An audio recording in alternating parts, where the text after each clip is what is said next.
Rob. Yeah. We're a minute in, bud. We're already a minute in. All right. What is up, everybody? Welcome to the show. There we go. Minute in, and I didn't even realize it. My producer, Ty, is on it. Let's play that 3-minute countdown, Ty. Here we go.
What's going on, everybody? This is Matt with Got Your Six Culture, and you're tuned into the So Smoking Gooder Show. So like, subscribe, and tune in every week to see what that barbecue scene is all about.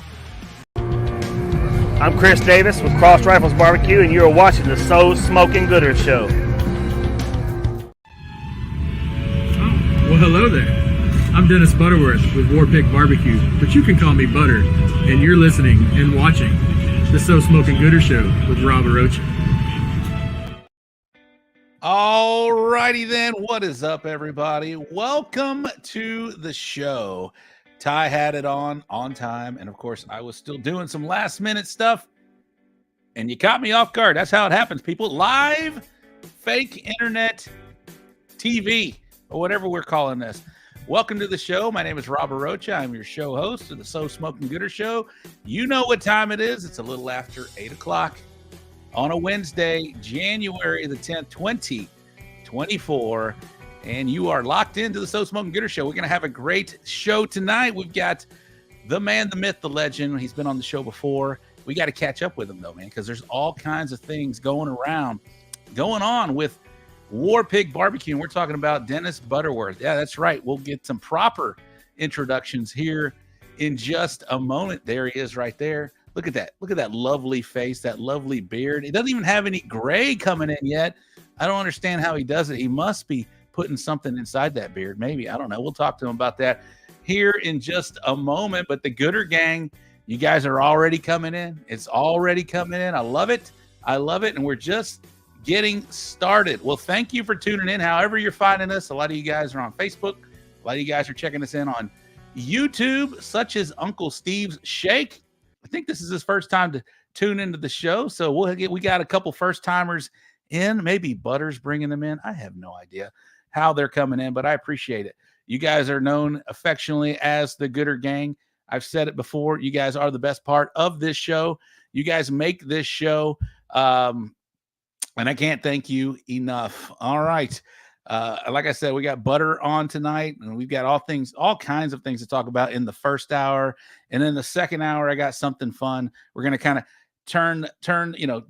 shift a little bit and do something different that we really don't do. We talk a lot of barbecue on this show, obviously, but we're going to have Gooder Gang members, professional barbecuers that are coming on in the second hour talking football. That's right. We got the NFL playoffs starting as well. Look at that. Look at that. We got the NFL playoffs starting this weekend.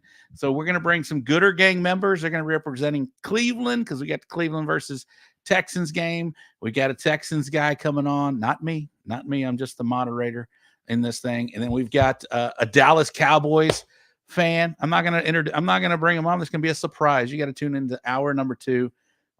And who are the Cowboys playing? They're playing the Packers. And we got a Packers representative that has won some big contests out here. So again, the Gooder Gang members, show watchers, they're going to be in an hour number 2 to talk football. Of course, we can talk football with Dennis because Dennis loves the game as well. But we're going to be talking a lot of barbecue. But before we get to any and all of that, I got to bring on my partner in crime right now, the show producer Ty Cobb. What is up, Ty? Welcome back. Thank you very much for doing what you do. Des didn't catch it. I see the comments are already coming. We're 56 in already, and it's just getting started. What is up, my man? How are you? I'm good, man. I'm excited for this week. I love talking shit about football, and I love talking about barbecue. So it's a double fantastic, great barbecue and football. It's just like tailgating. That's how I got started. Tailgating. They go hand in hand, and it's like peas and carrots. No, I don't know. Should we? I don't know. We can't. I don't know if I can do the Tom Hanks thing anymore. I don't know. We'll see. But it's like salt and pepper for barbecue. They go hand in hand, football and barbecue, tailgating and dishes. And we're going to talk some tailgating dishes. Maybe if we get past the trash talk and the shit talking, maybe we'll start talking some barbecue. But how are you, bud? What's going on? I'm good. I'm not much is going on with me. I've been a little under the weather lately, but I'm doing just fine. I do got to talk some shit to Corby Simpkins though. Dez did make that catch. I'm not even a Cowboys fan. You're not even. Are you? What affiliation? I am a Jacksonville Jaguars fan. Y'all pray for me. I know. I know it's rough. Did not. I grew up in Jacksonville, Florida. Went to high school in Jacksonville Beach, Florida. So in '95 when they got the team, I became a fan. But everything else, I'm Atlanta. So okay. ATL for everything, and then Jacksonville for NFL. Respect. I did not know. Yep. I did not know. Very cool. Well, if you ain't got nothing that you want to bring up at the moment, I guess we'll start giving some shout outs to the Gooder Gang. And as soon as we do that shout out time, I'm going to ask you to do a sponsor spot. And then we'll get DJ Butta on here back in just a minute. He's looking smooth. I see him backstage. All right. He's looking good. He had some dinner tonight. He is pumped. He is ready to go. But before we do that, let's give a shout out to the Gooder Gang right now. 60K strong in already. It is Daddy Dutch first in. Daddy Dutch Barbecue. He said it's butter time. A ZZ Top fan. Still don't know who you are, but I appreciate you watching each and every week. Johnny Maggs checking in from the East Coast. Is Bill Belichick still going to be the head coach? Who knows? Who knows? We got the Dude Barbecue. This is 2 weeks in, maybe 3 weeks in for the Dude Barbecue. Thank you. I appreciate you. Chuck and Vanessa Alexinas checking in. What's up? Corby Simpkins. Hello. Chuck and Vanessa, of course, from Rockin' A Grill and Supplies. Corby Simpkins from Cockadoodle Q, the new brine that's taken the barbecue world by storm. We got there's Carly. Hello, young lady. What's up, Carly? Grab him in the brisket, a Texas podcast. So I am going to be doing a quarterly spot with Grab 'em in the Brisket starting tomorrow night. Well, I don't know when it's going to air, but I'm going to be doing a live spot talking Texas or talking competition barbecue, not so much Texas, because this show is expanding, guys. It's all over the place. We got James Dodson checking in. What's up? Happy Wednesday, Gooder Gang. What's up, James? Leprechaun Television.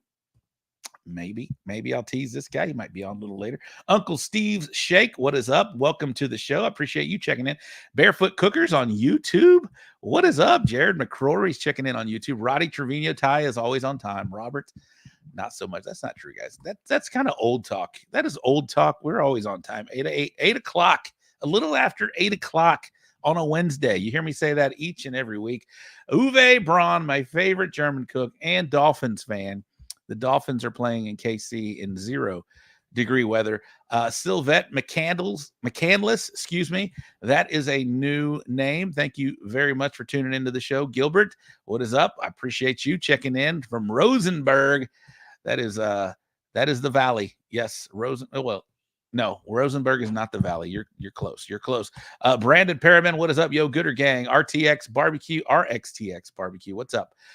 Who else we got? Stephen Pfeiffer. There he is. Good evening, Gooder Gang. That is LFG Barbecue, for those that don't know. What's up, Steve? Louis Gonzalez. What is up, Rob and Ty? Mario, what is going on? Good evening, ladies and gents.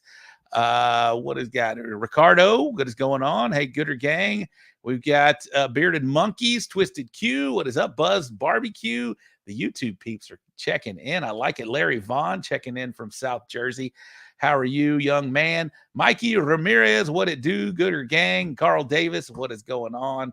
Willie T, Smoking Willie T, what is up? Please keep John Brotherton in your prayers. Yes, I'm not 100% sure what's going on, but I've seen a lot going on. John is a big time barbecue contributor in the restaurant world. So, you know, we're all family, right? We all cook barbecue. Please keep John Brotherton in your prayers. That is Brotherton's barbecue. Who else we got here? Lady Blue Barbecue. What is going on? Lady Blue. All right. Stacy Hale. What is up, Stacy? How are you? Miss hanging out with you guys. Soon we'll be back doing it. Christopher Stone. What is going on? What's up, Chris? How are you? Who else we got? Yes, I Can Barbecue. Go Cowboys. Okay. Brian Fox, Louis Gonzalez. I didn't send photos in this week. I don't know if we're gonna have time. I'll tease that here in just a minute. Bo Daniel, go Baltimore. They're not playing, but okay, go Baltimore. Here we go. Guys, put your affiliation. What team are you pulling for in the playoffs? If your team is in the playoffs, here we go. Corby, okay, I got that one. James Dodson, I got that one. Let's see who we missing. I think we're getting there. Albert, what is going on, Albert? Thank you very much for tuning in. Sorry to hear about your affliction, Ty. I think he's talking trash about the Jaguars, Ty. Brandon, what is going on? What's up, guys? Buzzed. All right, I think we're getting close. I think we're Jaime Franco. What is going on? Anna Bryce, hello, young lady. Good to see you on here, Anna. Renee Sanchez, what is going on? Rhett, how are you, my man? Les Perkins. Bill Purvis, yo. JJ Daly, what is going? The Doghouse Gang checking in from Brazoria County. All right, I like it. Jared is back. He's in Facebook and YouTube. He is all over the place. And Daddy Dutch also checking in on Facebook. See, that's what we do. Robert Leal, what is going on? What's up, Rob? Appreciate every one of you guys. 63K in already. I told Dennis we'd get him in right at 8:15. We got one sponsor spot to do, and then we'll get on with DJ Butter here in just a minute. Go ahead, Ty. We'll roll that one. We'll get on. Shout out to the supportive and outstanding sponsors. Ractag, Smokin' Magic, Cosmos Q Products, K&R Pipeline Services, Race Crew Drum Smokers, Barbecue 321 Podcast, Texas Oil Dust, LC Barbecue, Pinkerton Texas Pit Barbecue, Briscoe Ranch Cook-Off at the Crossroads, Warpig BBQ, Texas Chrome Heroes Foundation, Chicken Fried Barbecue Grind, Navy SEAL Danny Geets Memorial Classic. Bull Printing Wraps and Graphics. Texas Original Charcoal Products. Got Your Six Culture. We Branded Promotions and the Barbecue Store in Hempstead. Thank you for supporting the So Smoking Gooder Show. I just saw James Dotson's comment down there. He's trying to pull on me, pull my leg. There we go. I am in Tennessee this week, home of the Oilers and Earl Campbell. Go Cowboys and the World Series champions, Texans, Rangers. Okay. All right. Oh, enough of that. We'll talk some football a little later in the show. Let me give a shout out to our guest last week, Mr. Phil Breeden from LC Barbecue, and preview next week. We're going to have a special co-host, Mr. Fred Robles himself. We got two prezes on back to back. We got the IBCA prez this week. We got CBA prez next week. And then we're going to have Uncle Vic. He's the top cook in CBA at the moment with two big contests in. He won both of them. We'll have Uncle Vic, Victor Garcia checking in, and we will do the Rate My Box with both of those guys next week. So hold your Rate My Boxes, hold your boxes this week, because we've got the special football show in the second hour. But send them in. We'll put them in the queue for next week. All right, enough of that. I was talking to what was that one here? I was talking to a gentleman this weekend, and he was telling me how much he has learned by watching your show, and how he learned so much on how his boxes should look by watching part of the Rate My Box. Yeah, that's amazing. Thank you, Anna. I appreciate you putting that to our attention. We talked about that. Yeah, the boxes, I see a lot of event reps and head judges talk to us about, hey, they're seeing improvement from what they were seeing to now. And it's thank you to the Gooder Gang. You know, we give some constructive criticism. We allow you guys to post your box on here. And again, it's all anonymous unless you want to claim it. And I think it's helping. I think it's helping the overall scores, those appearance. You always want to start off with a great appearance score. That just helps you down the line. So we're glad to help, and keep sending them in, and we'll keep rating your boxes. The Gooder Gang's tough. They are tough. You guys are tough. And some of our guests are tough on it, but it's all for the good. All right. We've been teasing them. Let's get them on right here. There's this logo right in the corner there. We're talking about Warpig BBQ. We're talking about the Prez of IBCA. We're talking about the DJ Butter of one of the hottest tents at HLSR. We're talking about the man, the myth, the legend. He has products in HEB. One of the first to do it. We're talking about Dennis Butterworth with Warpig BBQ. What is up, my man? A great friend of the show. He's been with us I think you were in one of the first three shows we ever did 7 years ago. What is up, Dennis? You're back. Welcome, man. Back. Happy to be back. Happy New Year, everyone. 2024 starting off with a bang. Yes. Hope everybody's ready to get back and light those smokers up. We had IBCA. Yeah, giggle. IBCA had our first cook-off last weekend, so awesome. There's no break here in Texas, obviously, other than the Christmas holidays. But it is the kind of only break we have is those 2 weeks prior, maybe 3 weeks. I know IBCA's had a couple events already right now coming in. We had one last weekend at the Big Buck Vash in Viter, and there's another one. Couple this weekend. We'll go over that in the upcoming event segment. But it's kind of nice, man. I don't know how you feel about it, but it's to me, I'm enjoying the little small break. I haven't cooked since Uvalde. That was the second weekend in December, so it's about a month now. It is definitely 4 weeks out. It's the last time I cook, and I'm okay with that. I'm all right with that. How you feel? Yeah, I'm totally okay. I haven't cooked since November. The Tough Foundation Cooking for Courage, I believe, was my last cook-off. That's when Pop beat me and got his first GC. So that was a good one to end on for the year. I didn't cook at all in December, and it felt great. It felt great to relax, and I know my checkbook definitely appreciated it. How was that? How was that watching Pops take that GC? That's got to be pretty cool. Yeah, it was pretty emotional because he's not very self-confident. Even though he's an amazing cook, and he's been running our pit for quite a while now. For a couple of years. So he didn't have faith in anything he turned in, even though I knew his shit was better than mine because I would always taste his, and I'm like, damn it, it got me on that one, and then damn it, got me on ribs. It's like, oh my god, I couldn't beat him. And so we got down to brisket, and I said, hey, if you can walk in brisket, you've got it locked up. No, you think so? I said, no, I know so. Like, you've got 2 amazing calls already. And of course, he got like 5th or 6th brisket, and yeah, it was pretty emotional for all of us. Pretty exciting to see all the hard work he's put in come to a win. So it was pretty cool. That is amazing. And so let's talk about Warpig BBQ, man. You got quite a bit of stuff going on right now. This is a busy part of the year for you right now. I mentioned you got some new products going in to HEB. We got the big HLSR rodeo cook-off coming up with you. Man, there's just you got the Warpig Winter Battle. We're going to talk about that one in depth in just a moment.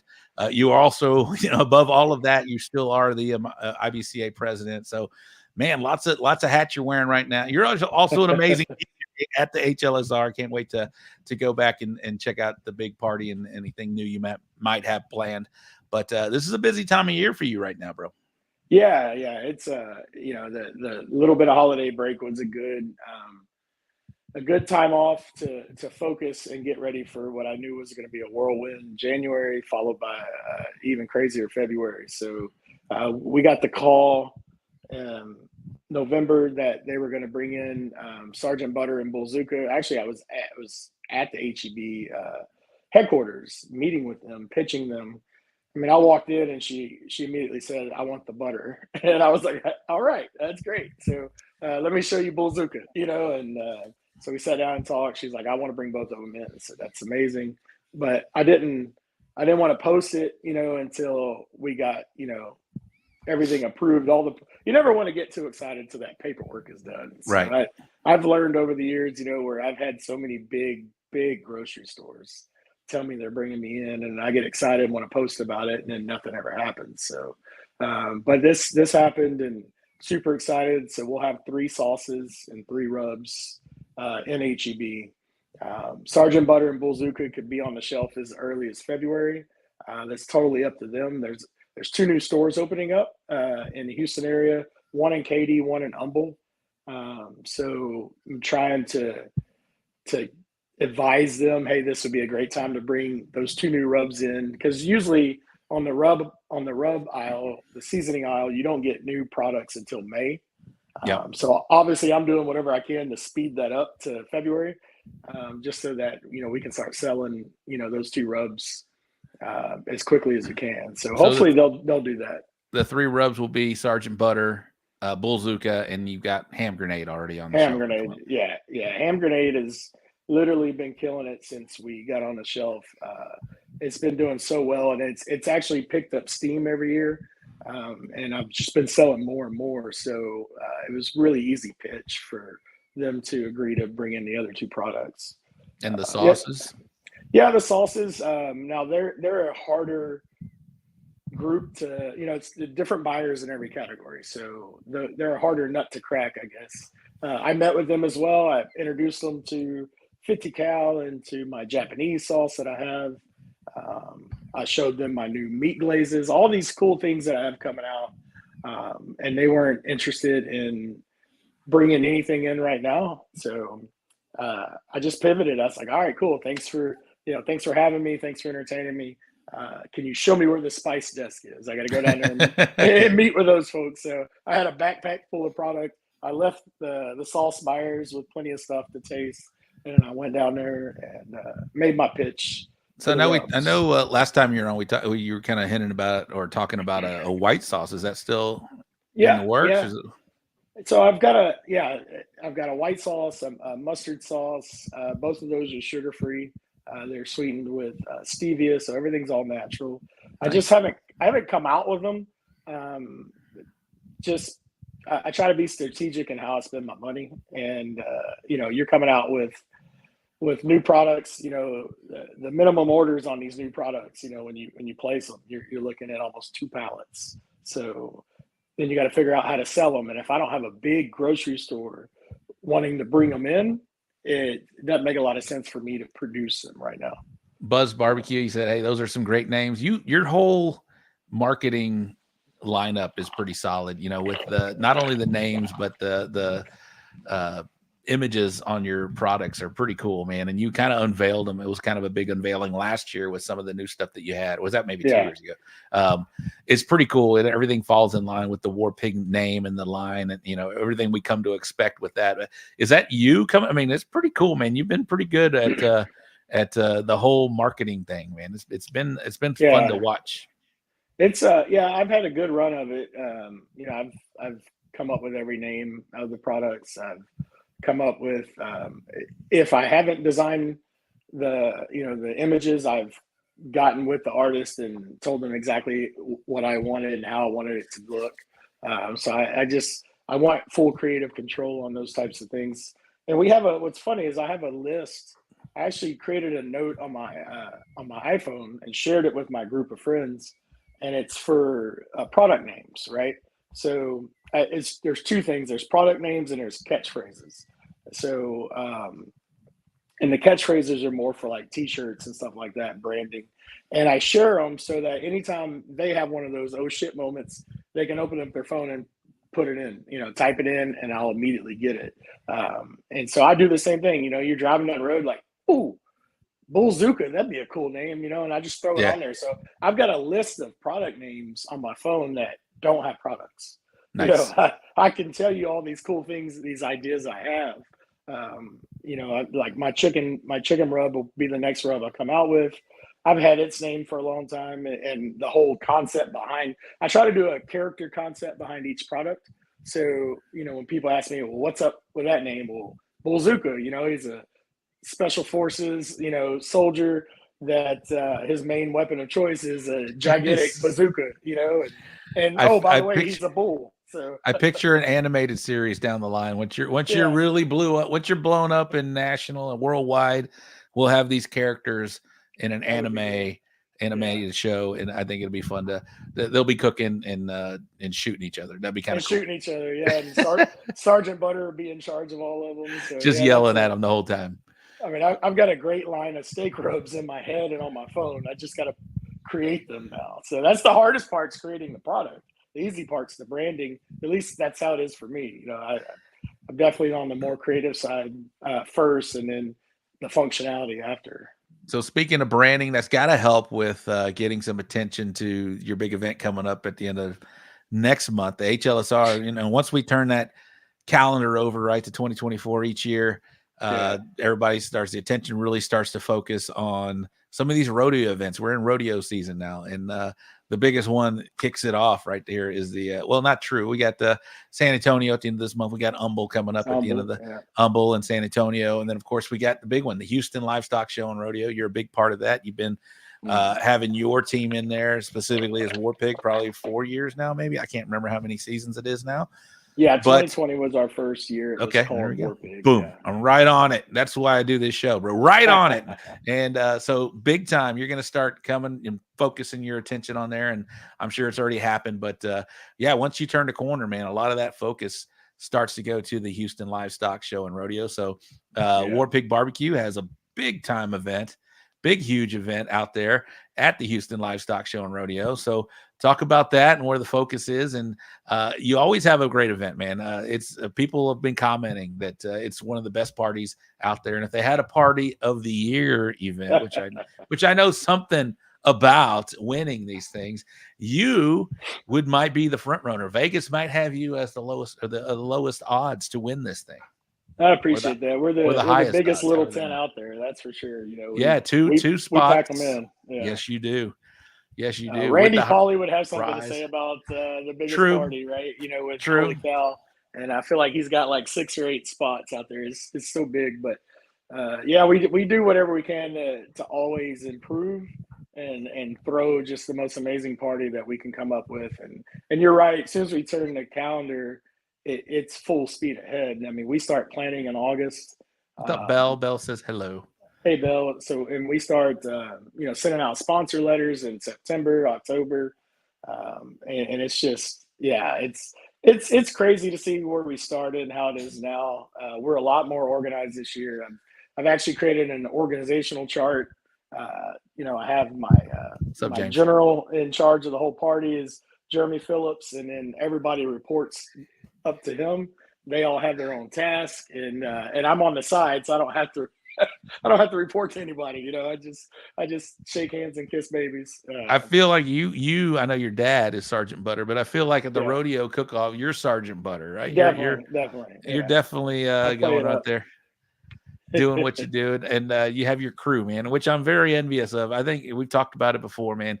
There aren't too many teams that started out as a group, right? Yeah. That stayed as a group, but Warpig BBQ, you guys are the exception to the rule. Yeah, this was us. It's hard to see this probably, but that was us in 2010. Hold it up. Humble Rodeo. I can put it there. Oh, I can see. I'm looking on my computer. So at Humble Rodeo, there we go. That Nice was ring us. camera. I mean, I know it's. I'm trying to look at my computer. It's okay. We see it. Delayed. There we go. We You see see it. me on the bottom. There you I go. see you. Yeah. All those guys. Look at Hef. Yeah, it's crazy. What year was that? that? That was 2010. Oh, We were 2010, called the right up Long to- Shots. That was our Oh. first sanctioned cook-off, and we've been together ever since. So it's been a wild ride with those guys, and they they hang in there with me with all my crazy ass ideas, and every year when I plan this party, my ideas just get wilder and wilder. You know, we're always trying to throw something fun, but it's my other full-time job. You were saying all the hats I wear. Excuse my voice. I don't know what's going on with it, but I have. You're right. IBCA president, Warpig. I have a real job, and then I have Houston Rodeo party planner. So I love it.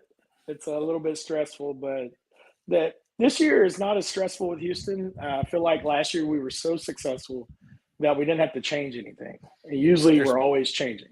There's Mark. He said, Holy Cow might have a bigger tent, but Warpig has a better photographer / videographer. Mark apparently is on the sauce already. He can't spell, which doesn't surprise me. That's why he's our videographer. That's why he gets paid in sauce. He gets paid in Crown sauce. Royal. Yeah. Sauce, literally sauce. You got barbecue sauce to do with him. Well, that's coming up real quick. I mean, obviously, if anybody wants to get involved in that money-wise, are they still able to do that? Are you selling? Yeah, we still have some sponsorship opportunities left, and we will probably take sponsors up until middle of February because I need to get my sponsor signs made, and we'll probably be sold out by then. I try to only. I'm not like every tent where I just sell unlimited amounts of tickets. I think that's what sets us apart. Is I try to sell a percentage of a certain percentage of our capacity.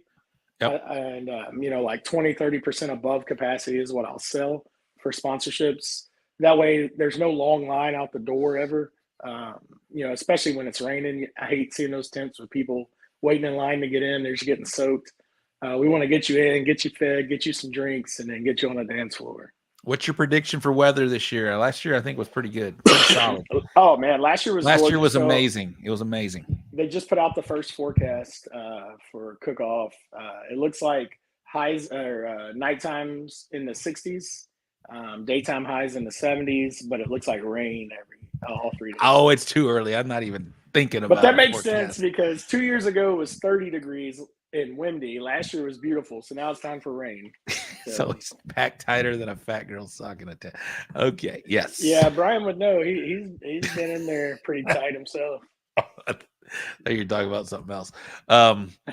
Very, very cool. Okay, you want to talk about Winter Battle, or you want to end with Winter Battle? Because we got IBCA. We got some IBCA news. Any IBCA news we want to talk about? You are the president. IBCA news. Let's do that, and we'll end with Winter Battle because I want to. That's what I want to focus on here today. Man, there's just so much going on with IBCA right now. It's let's talk about it.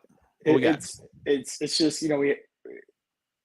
First of all, we have a great board, and we had a great board last year. So when I took over, we were able to carry over most of the board. We got some new board members. Everybody has been great.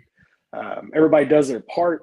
We all get along, which helps. You're only as good as the team you have, and I feel like all of us get along, and all of us are in it for the right reasons to better the sport of barbecue and to make IBCA, the pinnacle of sanctioning bodies like it used to be. So that's definitely our mission.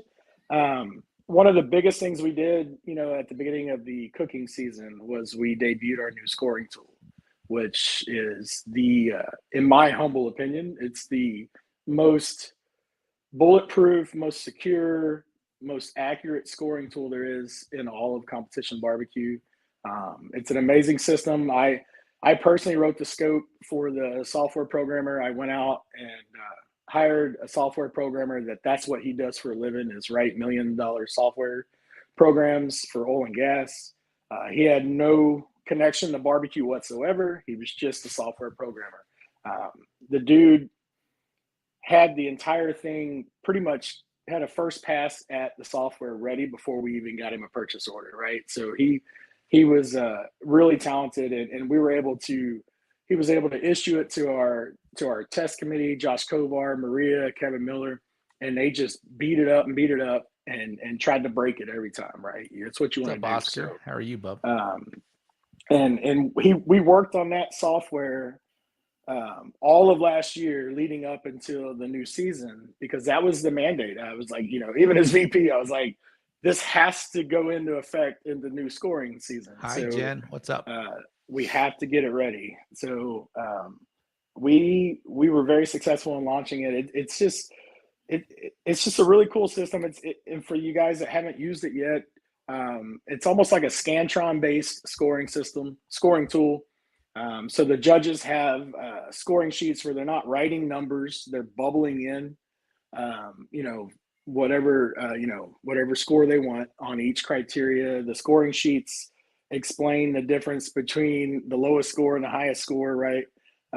So is it a 1 through 10 scale? How do they, or 5 through 10? How do they? Yeah. What are they 5 scoring? 5 through 10. 5 through 10. So they're 5 through 10 on appearance, taste, and texture. I always want to say tenderness. It's just so natural to say tenderness, but that's another story. Appearance, taste, texture, or appearance, texture, taste, texture. Yeah. So they score that, and then the table judge picks up the sheets. Head judge puts them in a scanner, and you can put them all together, 40 sheets at a time in the scanner. The scanner scans them all, and it pops up. Every score sheet pops up in front of the judge. The software has already read it and assigned it, a score. But the head judge can look and make sure it didn't make any errors, in case if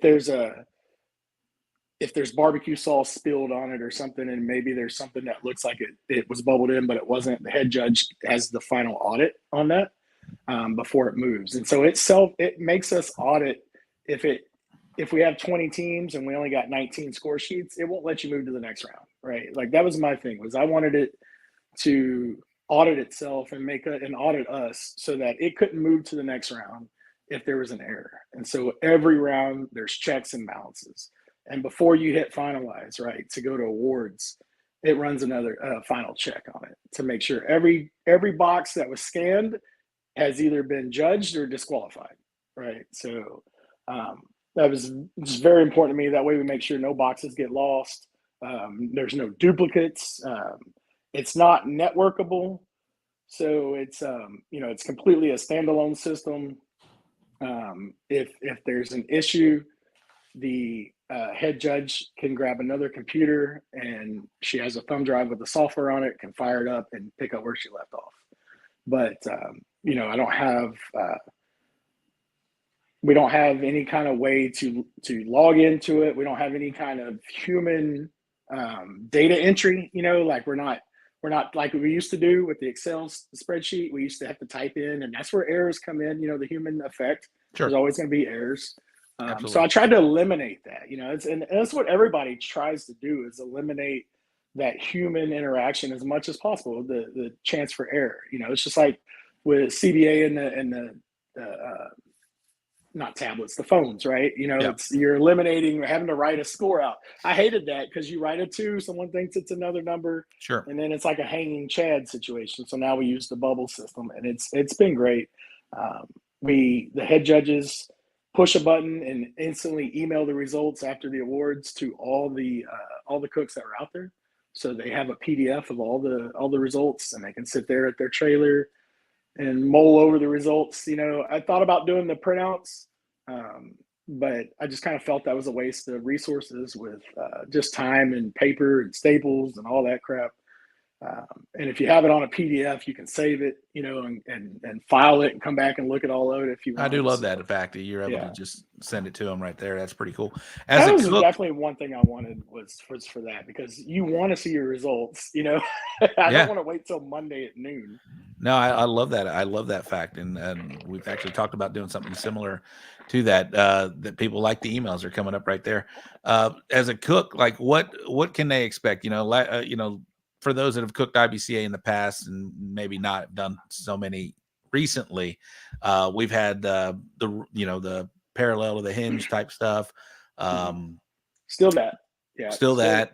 Is there still one half chicken, 8 slices brisket, 8 ribs. Okay, so there's still criteria what to turn in. When you turn it in, is there a ticket? There's a master ticket, right? Still, is that what's going on with that? So when you sign up when you go to get your boxes, you pull a master ticket out of a box, right? And that master ticket, they scan it, and what they do is they scan and then you go get your 3 boxes, right? You put your name on your box tickets only. They scan the box tickets and assign it to that master ticket. So we're not assigning your team name to your master ticket. The only thing assigned to that master ticket are the box numbers. So if you lose your master ticket and you didn't get any calls, and we have no way to tell you where you finished, right? So you have to keep that master ticket, just keep it, in your bag or in your truck or something. And that way, if you don't get a call, you can always go back and check the final results for where your master ticket laid, because we don't assign names to them. That way we like to say, we're a complete double blind system, and that keeps us blind. Right. So at the end of the day, technically by the way our system works, you could take your master ticket or your 3 box tickets up there, because the master tickets are assigned, the box tickets are assigned that master ticket, but our rules say we're going to call the 3 box tickets. And then you only have to, we give you a printout with your master ticket number and the 3 box ticket numbers on a sheet of paper. So that's your master ticket receipt. We give you that when you get your boxes. So you can either at the awards, you can either take your 3 tickets or you can take that sheet of paper, because that's an official IBCA document record of your tickets.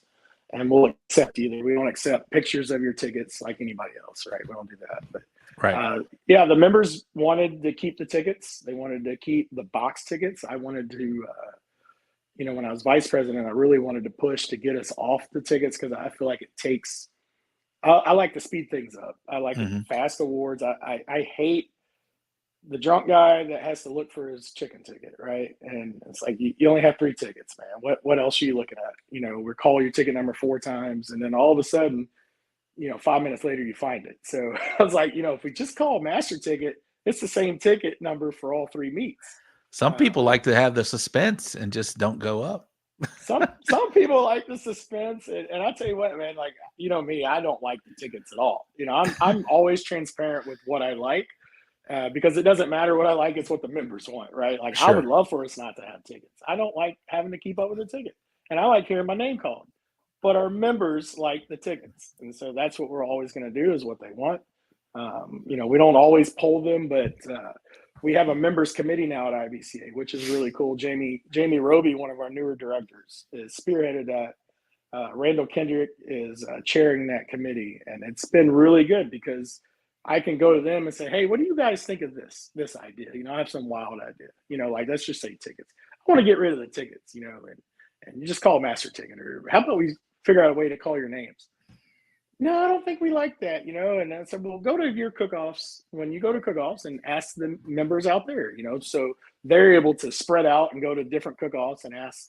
And so it's kind of like a focus group, it's really, it's polling the members without actually having to poll the members, because we go to our members committee, we run some things by them, and then they go out and talk to all the other members and kind of get some feedback from them as well. So I like that. There are some good questions coming in. If you guys have any questions for Dennis Butterworth, president of IBCA, pertaining to IBCA or his event coming up, and we're going to get to the winter battle here momentarily. But if you have any questions for him right now, as he puts on his hat that is the IBCA president, put them on there. I see some good questions coming in as well.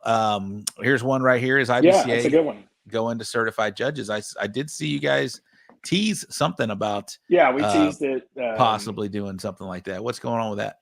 Yeah, so what we're doing is, obviously I don't want to call them certified judges just because I don't want anybody to say I copied somebody else, but we're registering judges. We're going to have, the idea here is to have a judges portal on the website where the judges can go in, log in, have their own record of every cook-off they've ever judged, and see we would love to be able to track their results for them and show them, hey, you've been trending negatively here. You've had a run of appearance scores where you've kind of gone downhill.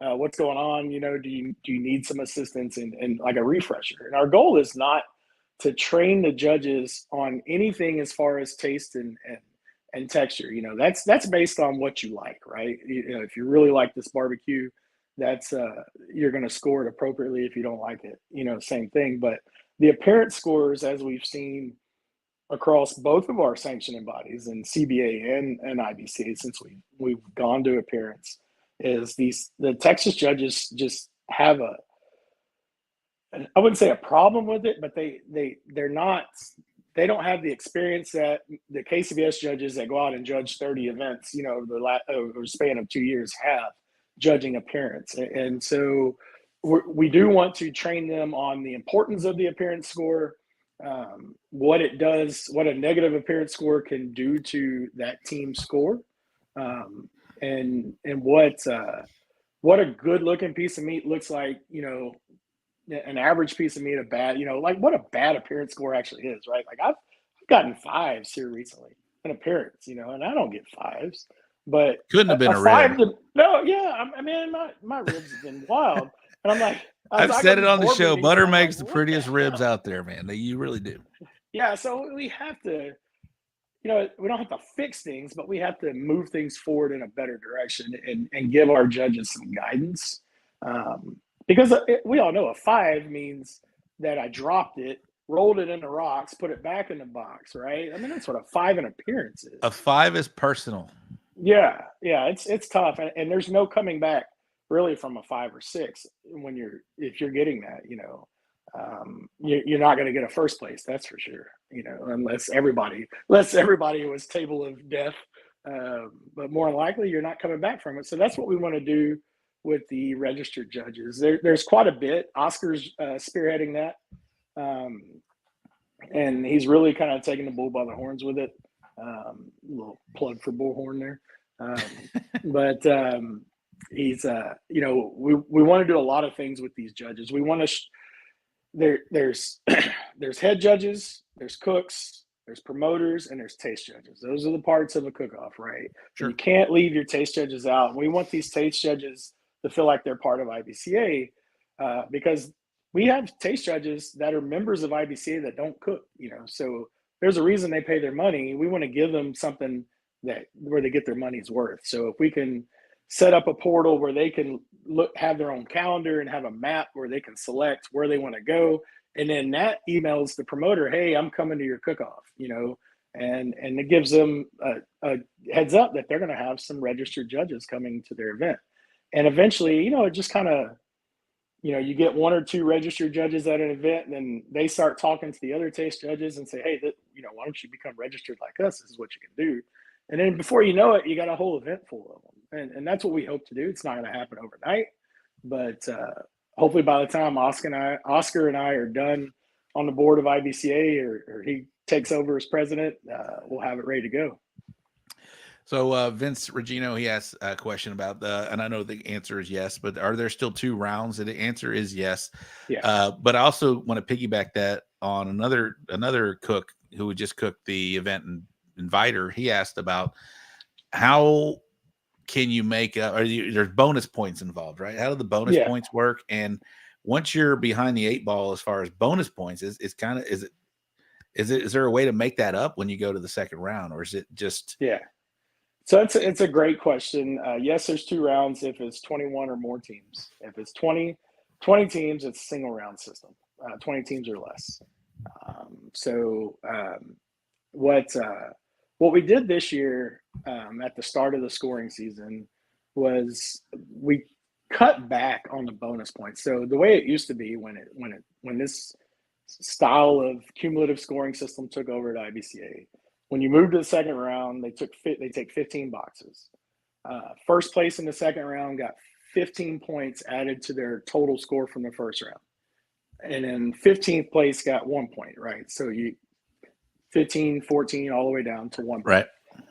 So if you do the math on that, it becomes really difficult to close that gap, right? Like 15 points added to a first round score of Huge. It can get really huge. And, say you're sitting at 16th ribs, right? Like that's going to spread the gap and going to make it difficult, in terms of grand and reserve. It's going to put that person who got first ribs that much further ahead. So I didn't like that. I thought that was unfair. I do not like the bonus point system at all, but we have to awards in order to keep it a cumulative system. When you go to a second round, you have to have a reason to have a second round, right? So you have to give something, some kind of prize, right? Some kind of bonus point for making it to the finals and scoring well at the finals. So what we agreed on as a board was let's cut the bonus points down. So we take 15 to the bonus round. Only the top 10 get points. So we cut out 15, so now it's 10 points max. If you only have one round, then first through 10 in each category get those bonus points applied to their score automatically. And what that does is gives IBCA a perfect score. IBCA has never had a perfect score, and it's definitely the most difficult perfect score in barbecue. I don't know if it'll ever be attained because it means you got all 10s in every category. Because we don't drop the lowest score, so that makes it extremely difficult. We've never seen anybody get all 10s, but if somebody does, that's going to be an exciting time. And you never know. When I proposed, Somebody will do it. Somebody will do it. Yeah, I had a lot of pushback. Well, that's never going to happen. It can't happen if we don't have it. Right. We have to have it available because somebody's liable to get that. There's going to be some happy judges. And somebody that cooks really good that day has a chance of getting a perfect score of 210 points. There are happy judges pools. There are happy judges pools. I mean, it happens. Never on my table, but I would.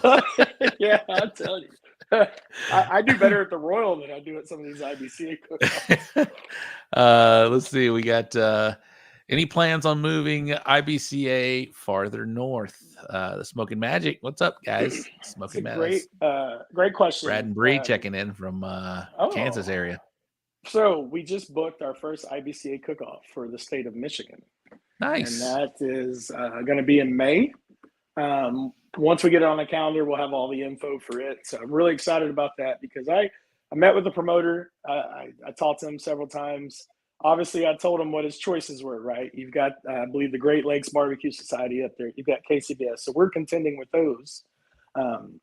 Obviously, I told him, hey, what's up, Dustin? It's obviously going to be cheaper to go to one of those other sanctioning bodies, than to have us come up and do it.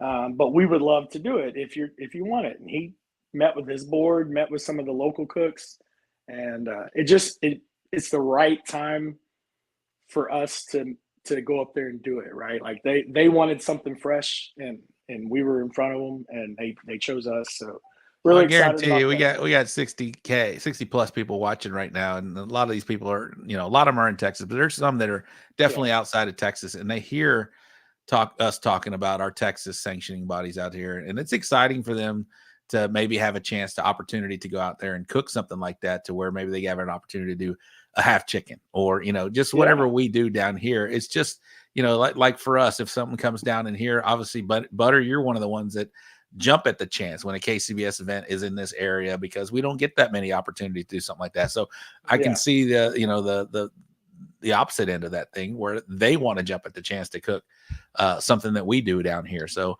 anytime they get a chance out there, man. I love that. Me.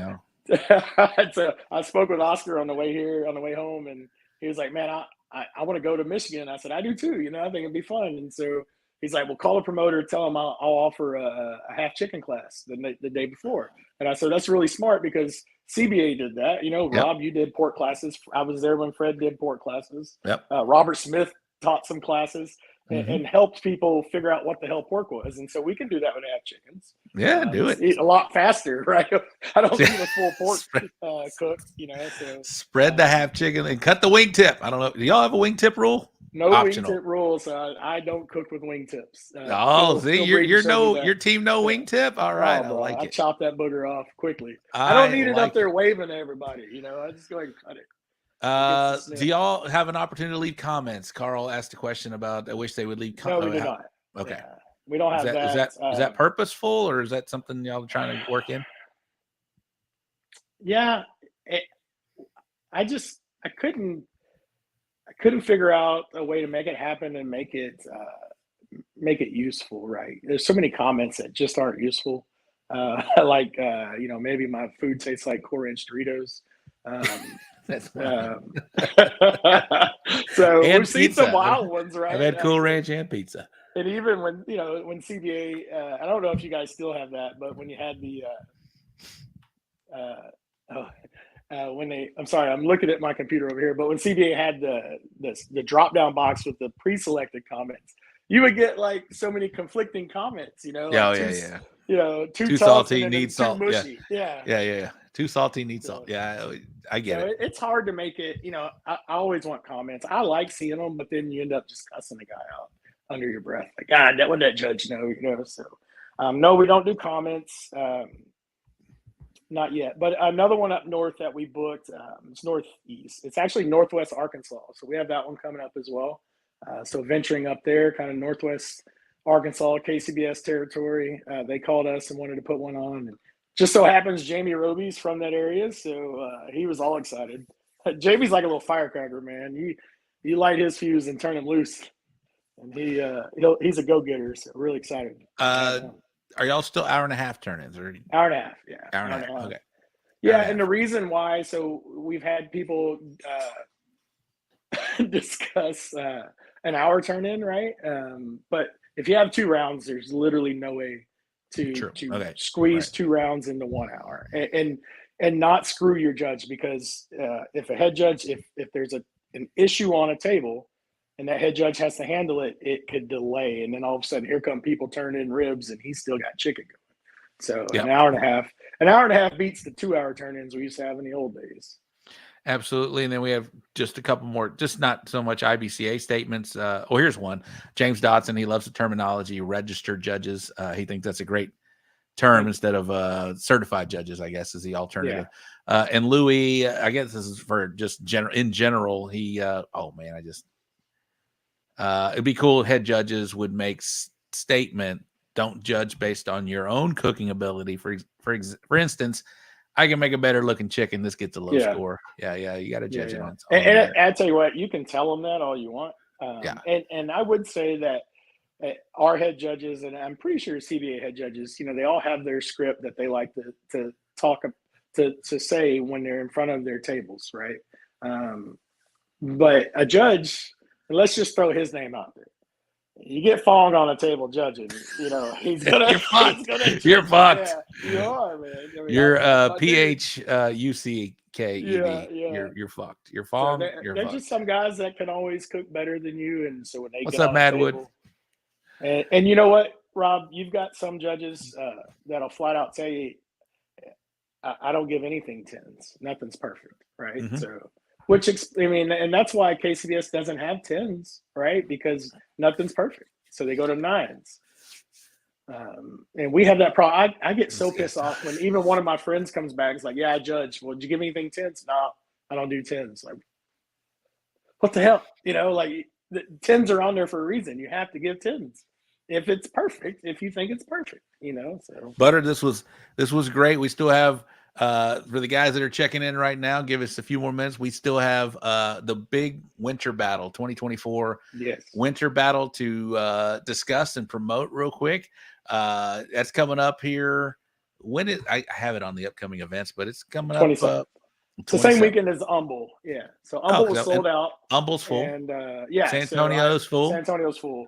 So we got the Winter Battle. I moved. I didn't get on the list at Humble. So been cooking it since 09, and somehow we didn't get in. So You snooze, you lose, bro. I guess, yeah. I don't know whatever happened. So let's talk about the winter battle.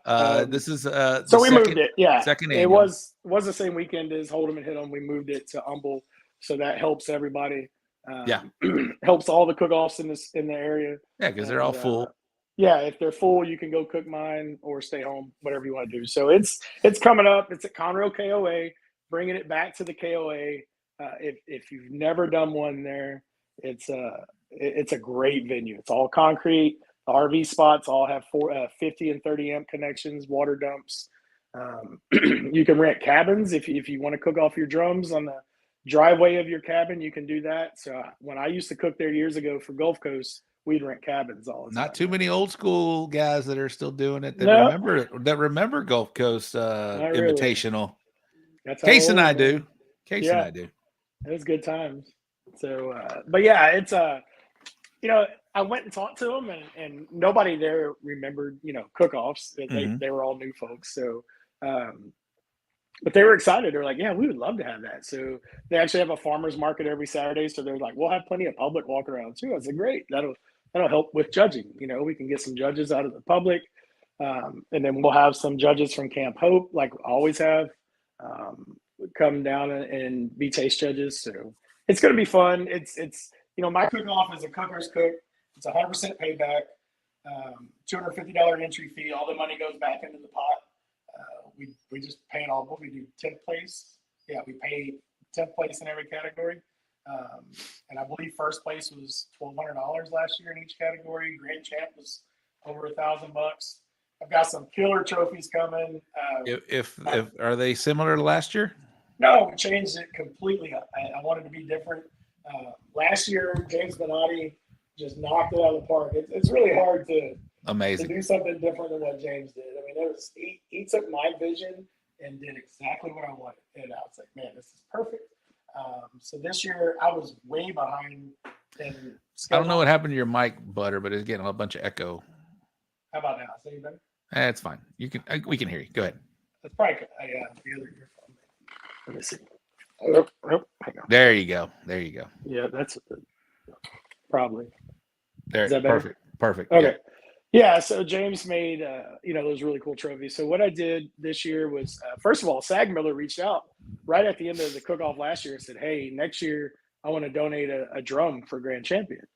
I was like, badass, and I thought, maybe it was caught up in the excitement and yada, yada, yada. So when I launched the Winter Battle this year, he immediately texted me, hey, I want to make a trophy. I want to make a drum. So I said, cool, man. We're going to do a drum, his, 50-gallon drum, 55, whatever they are, for Grand Champion. He's coming up with a really cool design for it. And so I went ahead and texted him the other day. I said, hey, let me buy your smaller drum, your 30-gallon drum. We'll do that for reserve. So we're doing that for reserve. I think they're going to be, A10 Warthog theme drums, maybe F-16 drums. Okay. Whatever Osagi comes up with, because he was like, can you ship me some bullets? And I said, man, I got tons of bullets. We'll ship some stuff to you. So they're going to be really cool. I say it all the time. Saggy makes some of the prettiest drums out there, man. He's a crafter. Yeah, he is. He's got all the cool tools, and he takes pride in it. And it shows. So beautiful.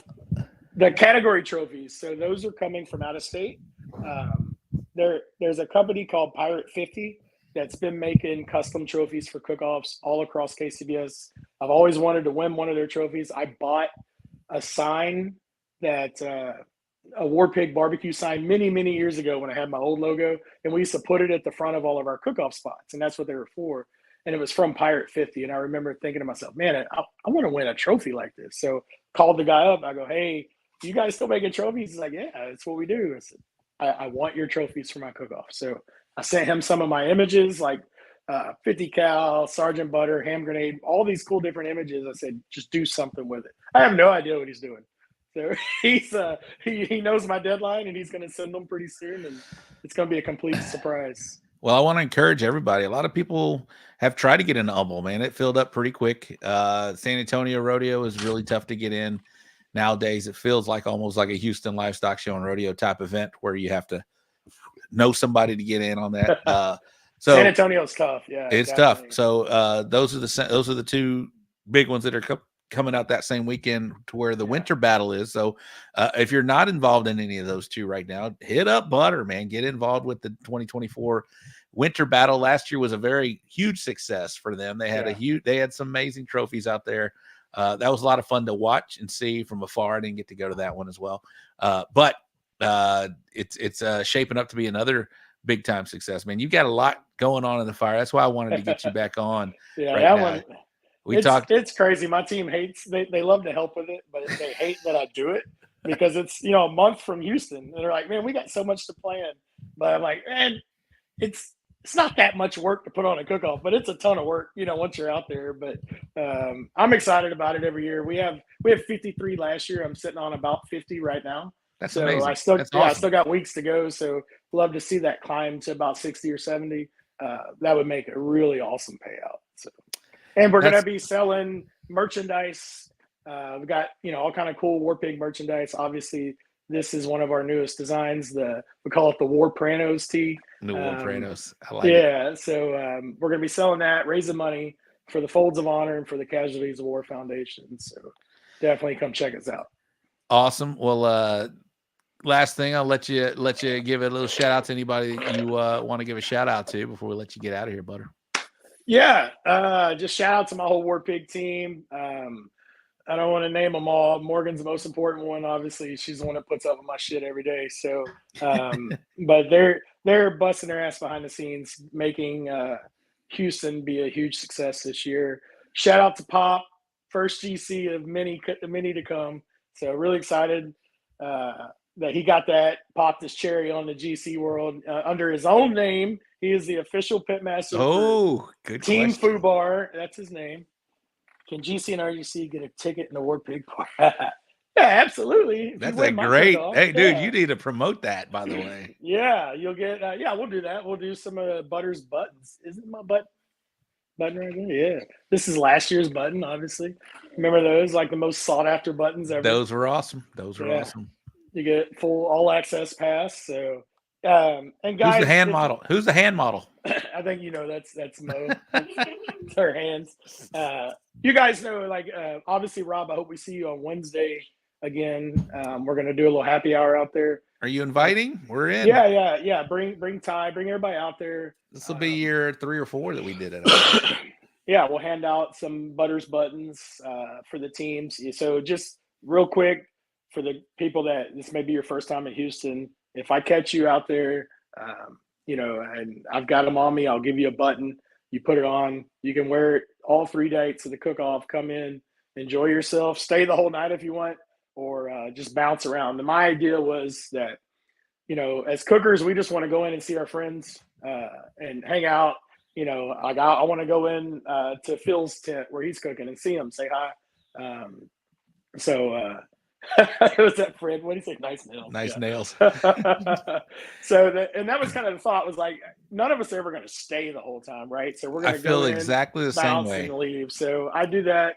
I do the buttons for that reason, and I hoped by now it would have caught on with the other tents. But some of these tents are kind of snobbish. I'm not going to lie. No, they are. And they'll tell me, well, we spend all this money. I'm like, bro, I probably spend more than you do. Well, as a cook of a tent, not the butter of a tent, right? So I don't have full autonomy to say, hey, here's your stuff, right? And so it's tough for that. But yeah, anybody that comes to our tent, I let them in as a cook, right? Because I know, like you just said, they're not going to hang out. They're just going to come in, say hello, grab a beer, whatever, and then go on to the next one. So if anybody sees me as well, and Butter's great about doing that. He's a terrific host. Mo and the whole team over at Warpig BBQ are amazing people, and so I can't wait to do that. We'll go out there again on Wednesday night. We'll do our live remote like we've done in the past as well, man. Good deal. Yeah, it's gonna be a lot of fun, man. Looking forward to it. Looking forward to just seeing everybody out there, swinging by Champions Row, checking everybody out there. Purvis will be there this year, so it'll be cool to see him in Champions Row, and just everybody else. And you'll see me on my little wheelchair.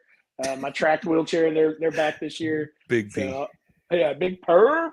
Big Purr. Talk about chicken brines, like that guy, right? Like what a great. He's got one coming out, another one. got The last thing I want to mention, because I got my guys ready to come on, we'll talk some football and stuff, is the climate, right? You know, CBA came along. It felt like there was like a faction of who you're a CBA guy or you're an IBCA. It seems like that's kind of mellowed down, and I'm glad to see it. A lot of guys are, and to me, I've always wanted to cook. It's just tough, but to go in and do so many, and some people like they get into a points chase for either organization, and then it kind of dictates, you know, hey, you know, do I want to go cook this event or do I want to continue to try an opportunity to get some more points? But it seems like that's come down, and I just want to say that, like, you know, cook whatever you want to do, but I feel like that whole taking sides thing is kind of mellowed out. What's your thoughts on that? Yeah, I think so. I think you're seeing a lot more cross cooking now, and that includes KCBS, right? Like I literally just signed up for Alabama again, so I don't chase points. I tried to chase points at the end of the season last year because I found myself in 12th, and then I did 3 cook-offs and got skunked all 3 times, and immediately realized that's what I get for trying to chase points. So I would rather just go cook the events that I love to cook, no matter what sanctioning body they are. If they're a cumulative scoring system, they go to the top, right? Because I don't. No offense, I just do not want to do pencil and paper arithmetic, and I hate that.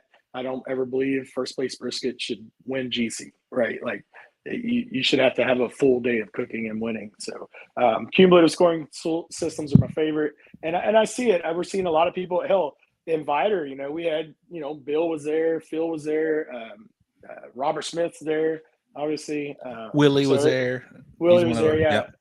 Yeah, so you're starting to see, you know, and they made chase points in CBA, and then if there's an off weekend, you still want to cook, right? So you go look at the IBCA calendar. We do the same thing, you know. Yeah, absolutely. I mean, I'd be cooking Humble. I'm not gonna lie. I mean, Humble's one of my core cook-offs that I do since 2010. That was our first one. So you've done well there.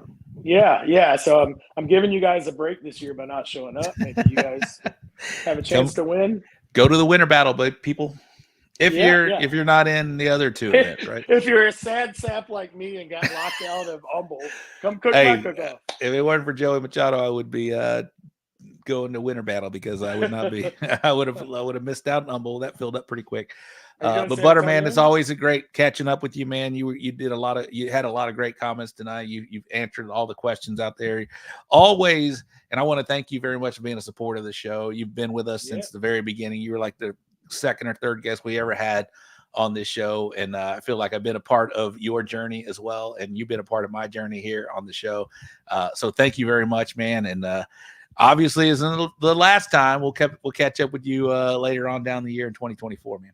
And I'll see you. And I'll see you at HLSR. Yes, sir. We'll try to be a little more controversial next time. It was pretty tame. But hey, we're trying to get it. Tell you it's hell being president. We're trying to get info out right now. Yeah, you are now the prez. You're not the VP anymore. So, all right, man. Love you, man. Y'all be good, and we'll catch up down the line. All right, take care. All right, there he was, Mr. Dennis Butterworth, the president of IBCA and the CEO of Warpig BBQ. They got a lot of, like we just talked about, man, lots going on with them. They got new products going in HEB. They got the HLSR coming up. He is the IBCA president, and he's got the Warpig Winter Battle coming up. So if you guys, like we mentioned, if you're not in at San Antonio or Humble or anything else that weekend, the 26th, I believe, is the weekend coming up here in a couple weeks, then head over to the 2024 Warpig Winter Battle. All right, I got a couple of things to clear up, and then I'm going to get my guest coming on, not secret guest, but my special guest that y'all do not know about. We're going to talk some football here in just a moment, but let me get it's quick and easy. Let me do the upcoming event segment and the bull printing wraps and graphics wrap up recap. And then we'll get the guest on here in just a second. Let me upload these real quick. Here they are. Event segment. Again, it's going to be super quick because there's not a whole lot going on right now in barbecue. It is 2024 is ramping up, man. The season is just ramping up. Here we go in the CBA. This weekend, we got the Garden at the Pacific Trails Barbecue Cook-Off in Elsa. Next weekend, there are 4 9th annual Willacy County Livestock Show and Fair in Raymondville, Texas. We got the Hold 'em and Hit 'em, the big Hold 'em and Hit 'em contest in New Caney, Texas. The annual B County Area Go Texan in Beeville, and the 3rd annual KC Knights of Columbus 2490 Barbecue Cook-Off in El Campo. Let me see here. Can we? Oh, here we go. In the IBCA, we got the 22nd annual NCJLS Alumni Barbecue Cook-Off in Robstown, and we got the MCJLS Cook-Off in Eagle Pass, Texas. That is a state championship here in the IBCA. And, of course, we talked about the big Warpig Winter Battle that's coming up at the end of the month. That's going to be in Montgomery, Texas. And over in Lone Star, nothing coming up for a couple weeks, but at the end of the month, the big San Antonio Stock Show and Rodeo Barbecue Cook-Off in San Antonio, Texas. That is not only a state championship. Y'all heard me talk about that. That is a world championship. That is going on. That's the upcoming event segment. That is the Uvalde, Texas Briscoe Ranch Cook-Off at the Crossroads upcoming event segment. That's going to be next year. I think it's December. Don't give me the line, but I'll look it up here in just a moment. I'm sorry. I don't have that information handy. And then lastly, we've got the Bull Printing Wraps and Graphics wrap-up recap.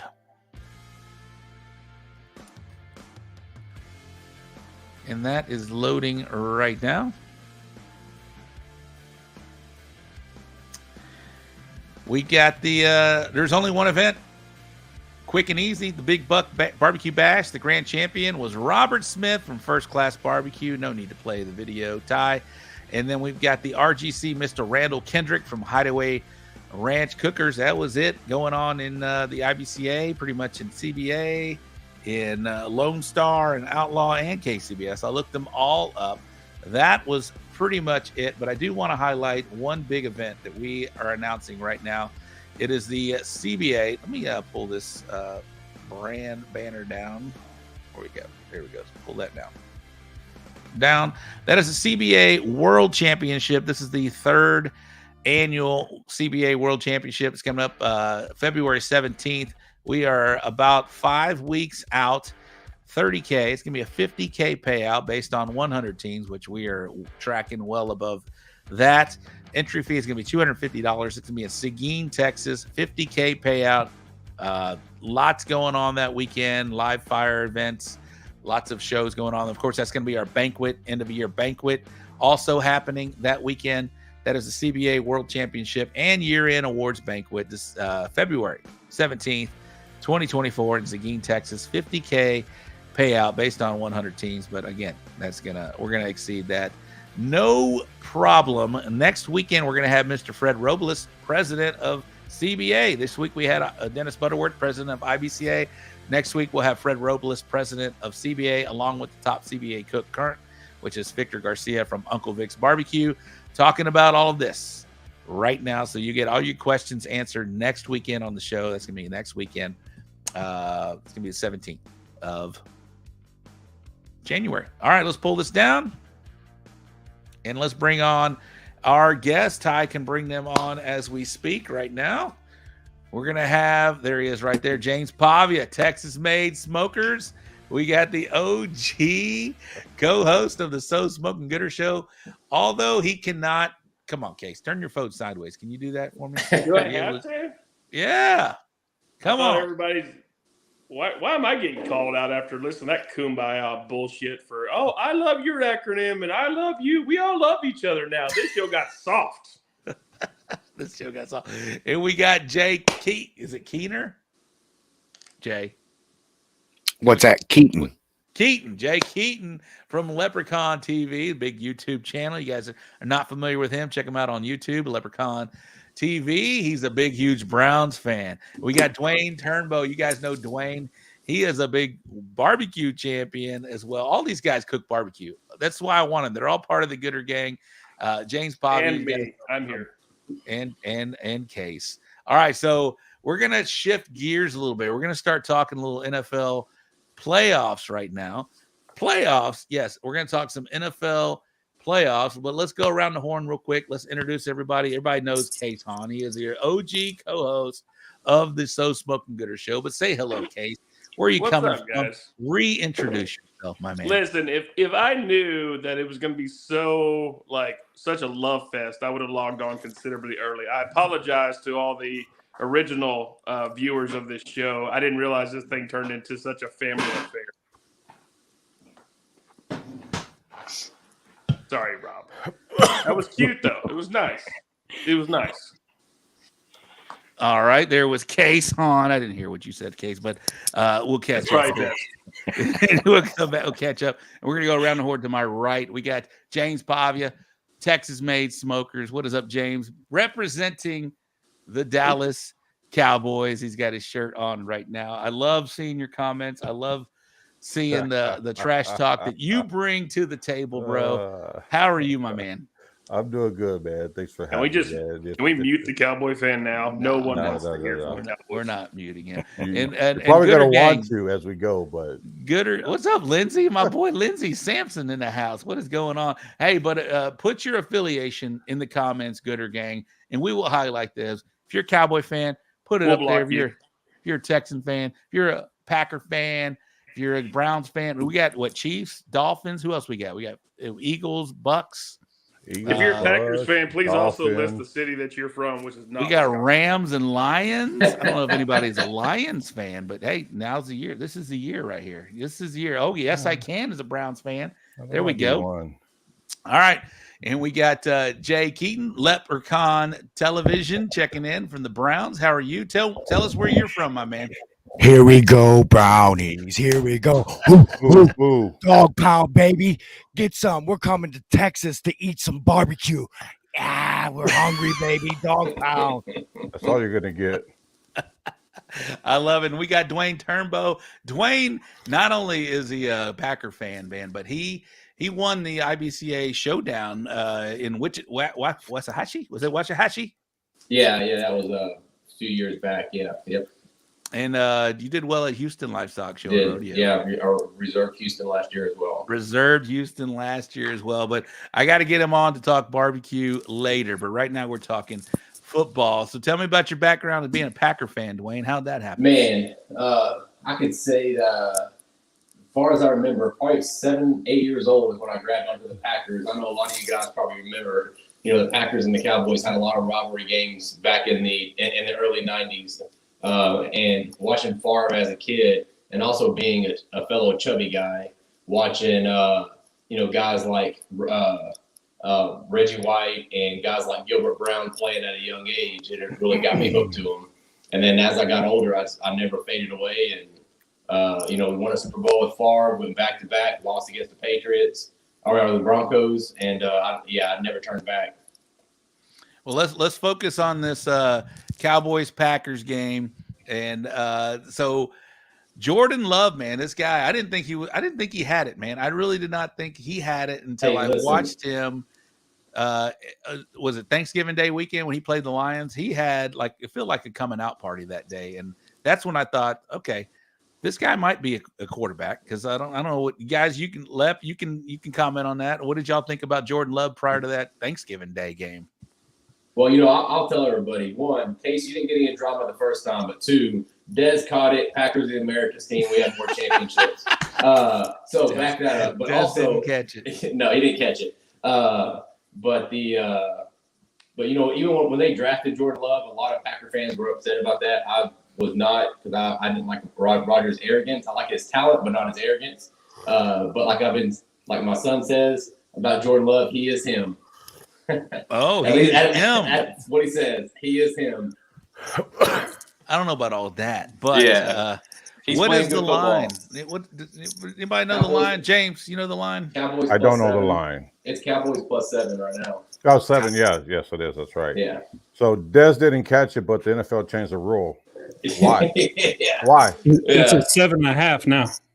7.5. If Dez didn't catch it, why did the NFL change the rule? Thank you, Vegas guy. Hey, Ty, once you get in here, bro, you can get into this and make this even here. There we go. I don't want to make anybody feel bad about their own opinions, but I'll be more than happy to join the conversation. There we go. I'm going to put the Who are Cowboys, you rooting Texans. for? He's a Texans. Jag fan. Oh, he's a Jag fan. Oh, I'm a Jacksonville Jaguars fan. Oh yeah, he can stay. He can stay. Yeah. I just what's discovered that. great about week this is tonight. the Browns fan just waiting to bark some more because that's all they do. He's been He's barking like, at for any like moment, 50 I'm going years. to bark. He'll get in there. I like his You're chicken damn fried. right. He's got a We're gonna chicken bark fried your banner. ass right on out of that stadium. Your own fans ain't even gonna like you after. Lep, how long have y'all been Saturday. saying that, Lep? Friendly You guys reminder: have don't been go to waiting the Muni forever. lot. Yes, All right, so we're talking Packers. Let me put Packers, Cowboys. Sorry, on we're top talking here. about America's team versus America's team. Yes. No. All right, There's only James. one. James, so America's team. why are the Cowboys going to win? What's so good about this Cowboys team that's different from the past? Because we've seen what they do in the playoffs. And I'm not an official Cowboys hater. I'm a Cowboys enjoyable person when they lose, and whatever. If they win, they win. If they lose, I'm not. I'm happy. I guess. AK hater. It's the same thing. It doesn't matter. So here's the difference. This is probably the strongest team that we've had in a long time. One. Bullshit. Two. Drink your water in case. Yeah, just in the throat. Yeah. Two, we're playing at home, and listen. What's up, Sam? If you look at the record, Packers are we're obviously undefeated at better. AT&T Stadium. We're obviously better at home than on the road. I'm going to give you that. We don't do too good on the road. Undefeated at home. Absolutely. Packers, man. I think when you get Lawrence and Parsons coming at this unicorn baby love kid, I don't think he's going to be able to handle it. I think our defense is, if you look at statistically, in almost every category, whether it's offense or defense for us, we're in the top 5 in every category. So Plays the Commanders twice a year. Hey, it's still a professional team, right? Not really. So, Not sure if they probably could beat the Roughnecks. it's listen. We don't control who gets put in front of us. We only control what we're able to do. So Gibbs beats Jerry. So I think being at home, talent-wise, I don't even think there's a comparison. Let's be honest. If you look at the talent from the Cowboys to the talent of the Packers, even if I wasn't a Cowboys fan, if you look at talent-wise from top to bottom, there's not one person in this world that can say the Packers are much more talented than the Cowboys. That's just undebatable, right? Let's be honest. Well, we are the. Right? What's surprising about the Packers this year? They're the youngest team in NFL history to ever make the playoffs. So it's not always what do I say? Right. So y'all might have luck in the future, but not this weekend. Well, I'll tell you that Cowboys defense was very scary. Parsons is very scary, but they're also one of the last teams in the league against the run, and our running back happens to be healthy. Our defense is not very good. So I don't even know who your running back is. Aaron Jones. Aaron Jones, baby. Yep. I really think that this is going to be a game up in the 30s. I think it's going to be a high scoring game because Cowboys can't hold the run. They're not going to be able to contain. We Jordan can't Love. hold the run on the road. We can hold the run at home. I think the Packers are going to surprise because you also have the Achilles heel of Mike McCarthy and his time management. It's not good. It's not good when he's under pressure. It won't be a home game, by the way. Sorry, folks. I've seen. You could probably say that about every coach that they've screwed up or mismanaged the game clock at some point throughout the season. So that throw that out the window because when you say that you're acting like he's doing that every single game, every single play, and that's just not reality. So. Corby says Dak has 2 INTs. Let me ask you a question, James. If it gets into the fourth quarter and it's a 1-score game, how confident are you they're going to close it out? Well, that's going to depend on called long pause. Honestly, that was a long pause. Honestly, it's going to depend on how the first 3 quarters have gone.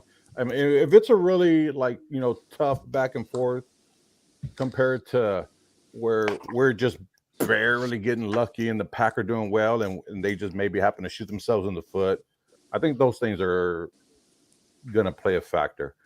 I would at home still put, even if I wasn't a Cowboy fan, put my money on the Cowboys in pulling that out. Even in a close game, if it comes down to who has the ball last, and that's because probably one of the best duos in football, if we're honest, Dak and CD. Just look at the stats. I would say this year Tua and Tyreek have been pretty good though.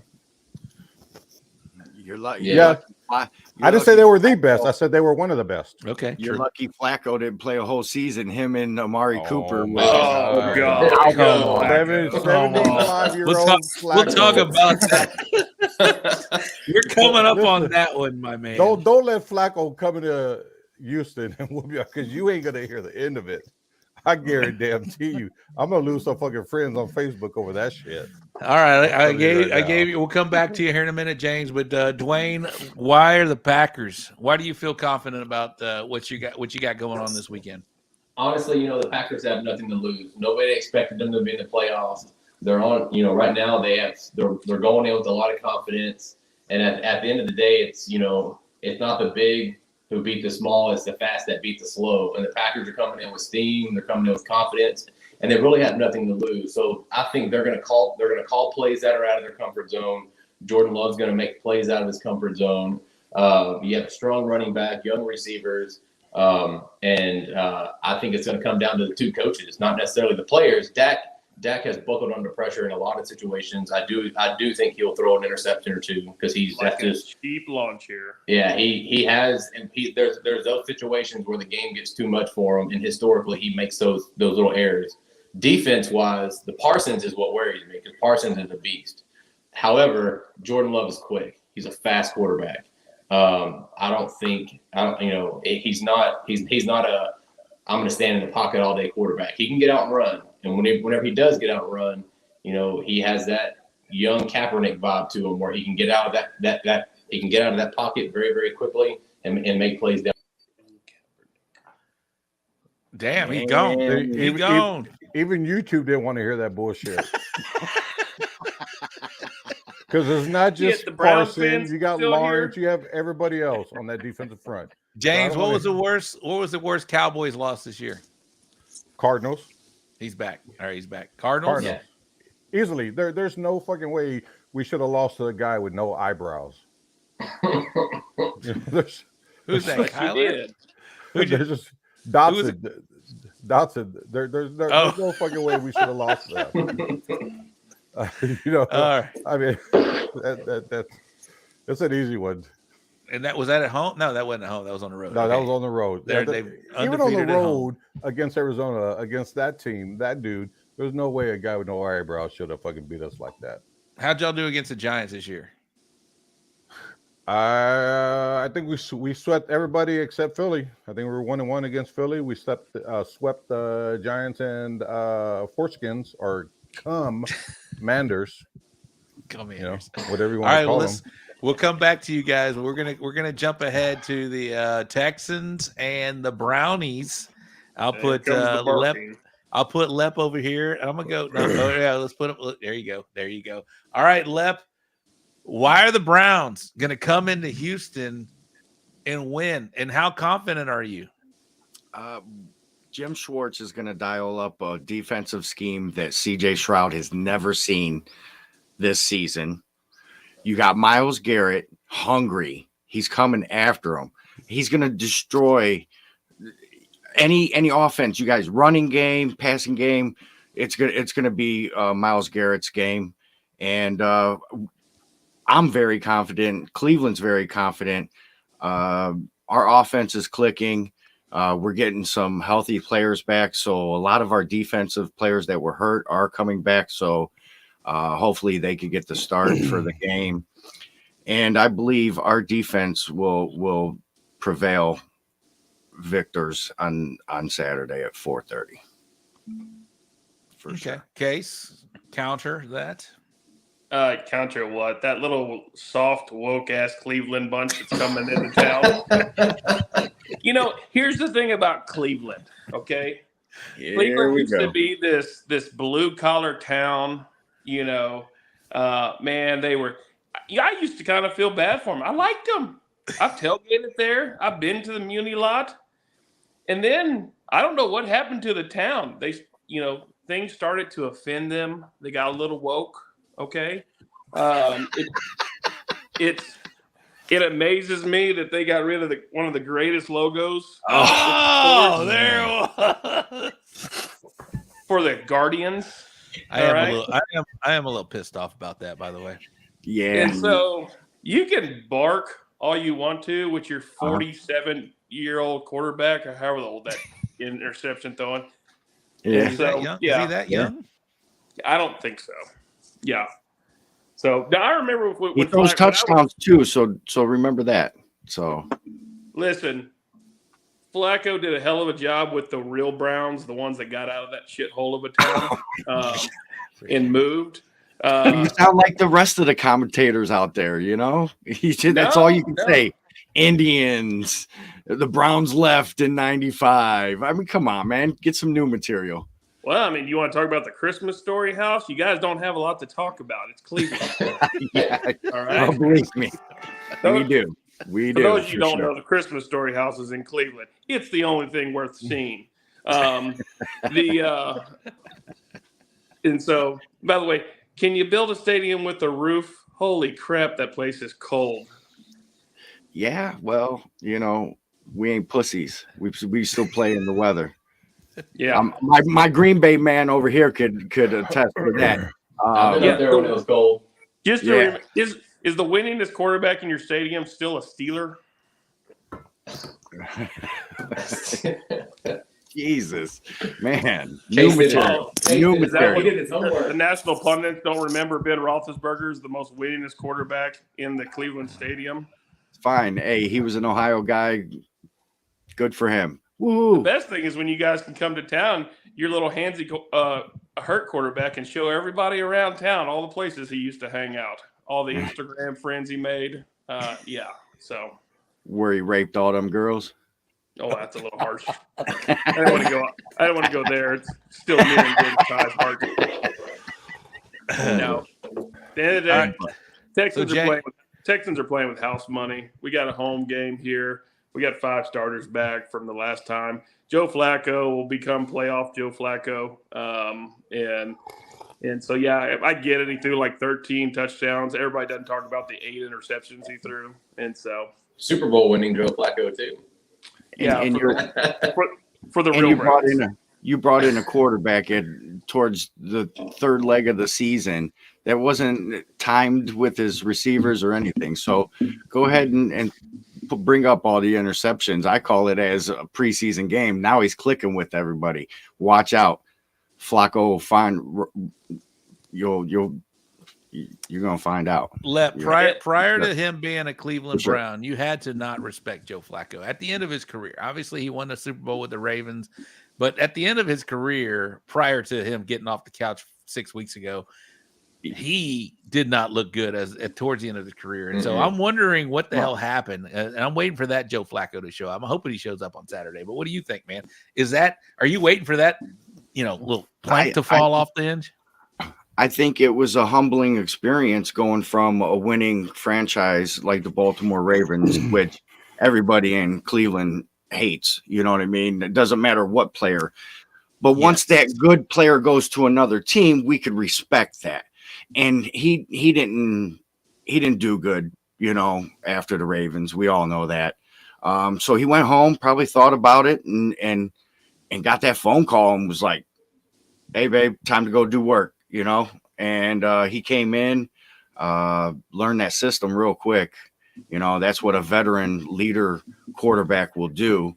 Super Bowl winning, mind you. Hey, I can respect CJ Stroud. I'm an Ohio State fan. Obviously, I like CJ Stroud, but he's not going to be able to handle our defensive line and our linebackers. Our blitzes are going to come from everywhere. He's not going to know what hit him. It's going to be a good game. It's going to be a dogfight for sure. I think so as well. All right, so we talked about, you guys have talked about the games that you guys are respecting, but let's talk about James. Let's talk about what you think is going to happen in the Cleveland Texans game, which is not part of, what you know, but what's your thoughts, man? Well, I'm glad you brought that up, man. I'll tell you what. So going back to last year's draft, I've always felt that Stroud was better than Young. And I always felt that he should have got picked first over Young. So while I'm not a Texans fan, I'm not surprised that Stroud is doing very well in Houston. I expected him to do well in the NFL, even as a rookie. So it's good to see him doing well, having success in Houston. I think the Browns defense is pretty good. Very good. I will say that I would not be surprised to see Houston. I think they're playing at home, if I'm correct. They are. Right? They are. Yep. Houston, I would not be surprised to see Houston at home beat the Browns, and mainly because of Stroud. I think their offense just is a little more potent than the Browns. I like the Browns defense, maybe just a tad more, but I think the Houston offense is good enough to make up for that.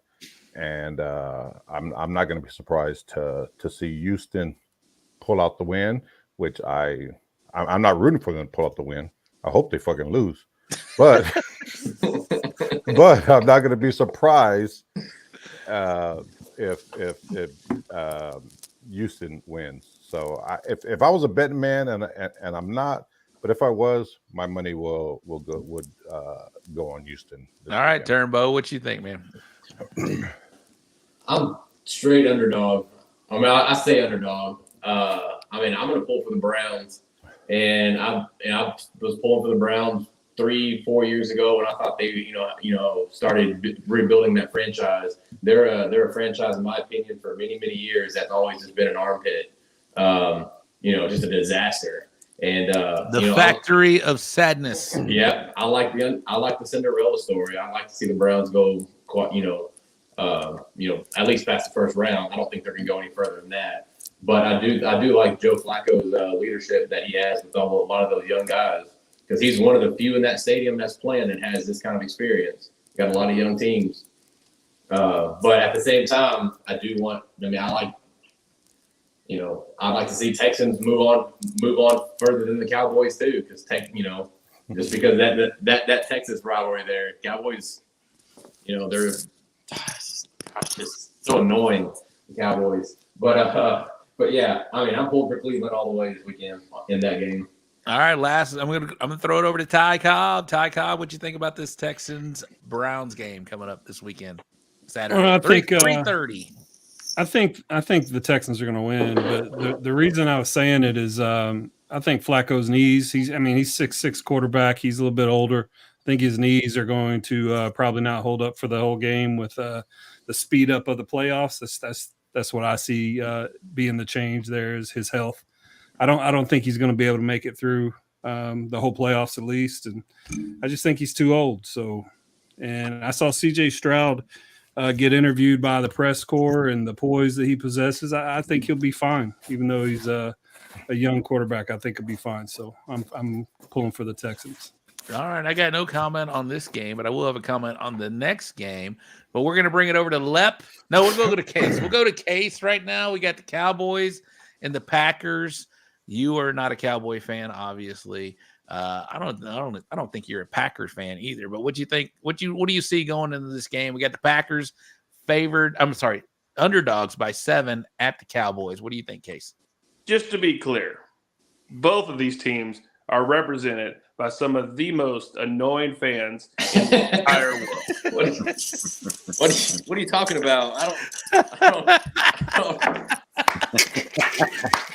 don't. Listen, if your team has success, you'd be able to brag about them too, but you don't. So, go ahead. Is it the 13th championship? I'm just trying to figure it out. Just because we're proud of our team and you're not. If my team had success, yeah. Listen, in college, I root for Nebraska. I get it. I know how great the 90s were. All right. But that was a long time ago. Here's the deal. Both of these fan bases are equally annoying. All right. So when it comes to this matchup in Dallas, couple of facts. It won't be a home game for the Cowboys because Packer fans who've never been to Wisconsin, who've never been into the shithole that is Green Bay, and the One Bass Pro Shop that is their downtown. It's a lovely town. That have never sat. I'm going next year, by the way. In a metal bleacher and froze their ass off in a shithole of a stadium. They will take over Jerry's World, and it will not be a home game for the Cowboys. That being said, the Cowboys are about to whip their ass by at least 2 scores. I don't know if that'll whoop ass, though. Playoffs, Cowboys by 14. Okay. I guess if they win by 14, that's a whoop ass in a playoff game. All right, Lep, what do you think going on in this game? First of all, it's the NFC, which the AFC is the stronger division this year, so it really doesn't matter about this game because whoever meets any AFC team in the Super Bowl is going to lose anyways. But with that being said, Dak's cadence at the line this year has been crazy, how he's just running the whole line and getting them defenses guessing what he's doing.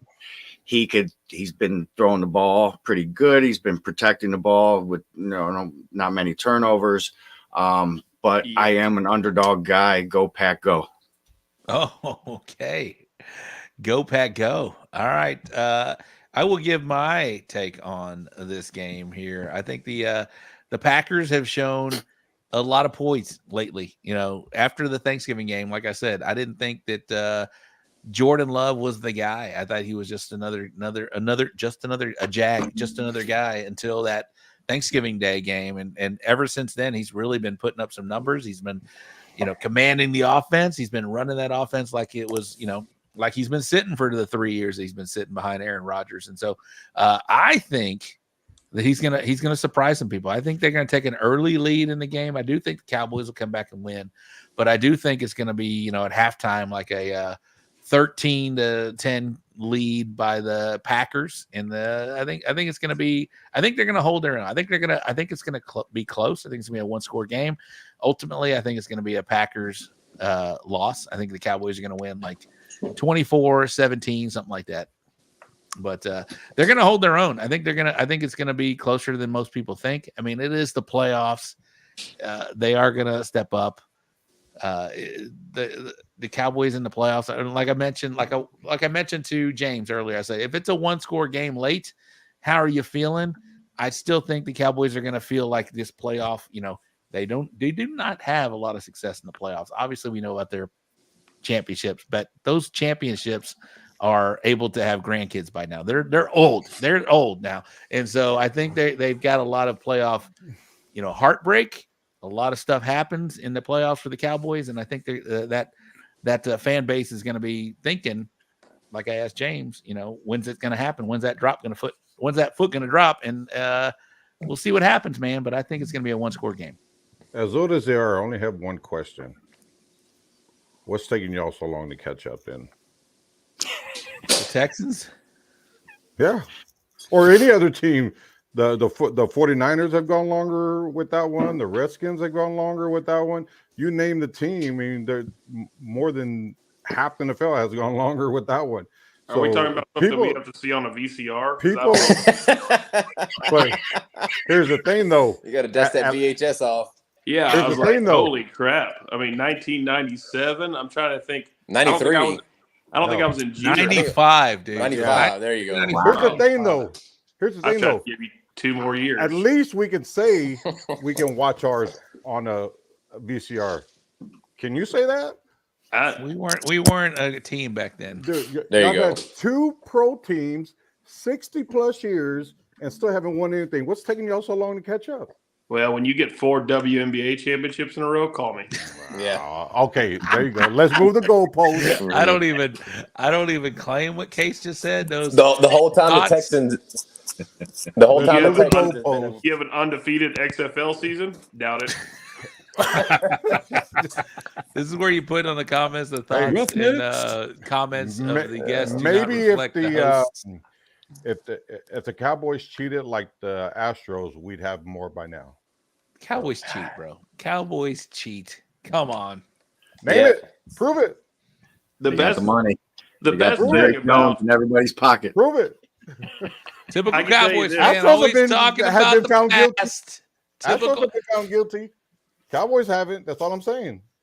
the nice thing about this house of And the horror. Astros have a Oh, let's ignore all that. Okay, go ahead. Next topic. The Let's best thing ignore all about that. NRG being a house of horror for our friends from Ohio is I'm pretty sure it's still full of blue and gold pom-poms from Monday night when their real rival won the national championship. Wow. Dang, that was a shot at me. Damn.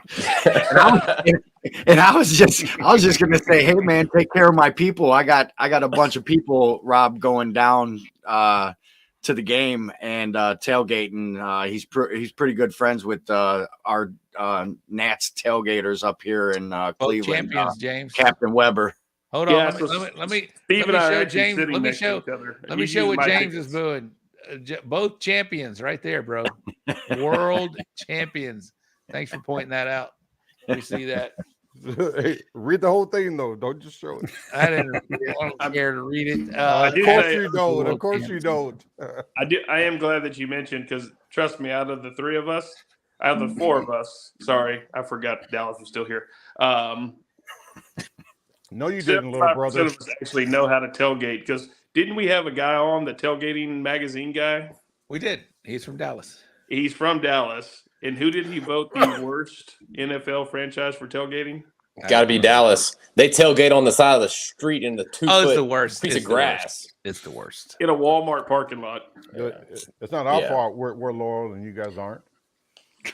Good work. All right, boys. All right, so we're gonna go around and we're gonna do before we get out of here. We're gonna do some predictions here.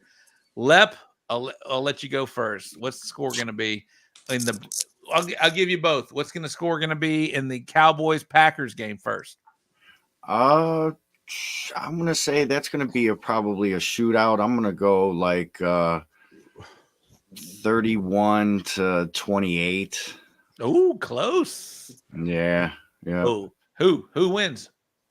Packers. Oh, By a field goal. Packers 31-28. Yeah. I love it. Lep is Case? drunk already. I'm Case? sober, actually. We'll come back to your Browns prediction, Lep. But Case, what's this your one- prediction in the this one- Cowboys Packers? Green Bay's not quite ready for them. 28-14 Cowboys as they move on to face sooner or later Ultimate Cracker Brock Purdy and get their ass kicked by the 49ers. Ultimate cracker. Ultimate cracker. All right, Dwayne Turnbow, what's your prediction in the Browns Texans game? I'm going to go with the Browns on that one. But I don't think it's going to be very high scoring. Things going to be like a 24-17 type game. All right, one score game, 24-17. All right, James Pavia, what's going to be in the Browns Texans game? I'm actually, I actually think the Texans are gonna You said blow that out earlier. What's the score? the Browns, and I'm gonna go 31-21. Ooh, 10-point game. I like it. I think the Texans are that much better. I like what you're thinking. All right, we're going to come back to Dwayne, and we're going to go Packers Cowboys. What's the score? Well, I'm going to go bold here. I'm going to say 42-35 Green Bay. It's going to be a high-scoring game. Oh, Watch. I'm telling you right now, I haven't missed a Packer game in years. I know over. it's going to be a very high-scoring game. Take the over, says Dwayne Turnbow. Yep. From Turnbow Barbecue Company. All right, James Pavia, Texas-based Smokers. So the Cowboys and Packers. Yeah. Obviously, I'm gonna go with the Cowboys, and I'm gonna say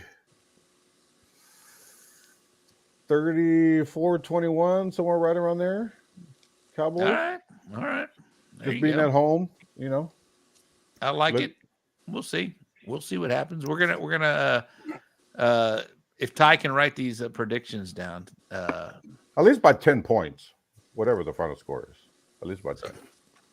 So I think Lep. What was your Cowboy score, Lep? It was 31-28. 31-28. Field goal, Green Bay. Case was 28-14 Cowboys. Turnbow was 42-35 Packers. And James was 34-21. 34-21 Cowboys. 13. Touchdown and field goal. What? All right. Let's talk about the Texans and Browns.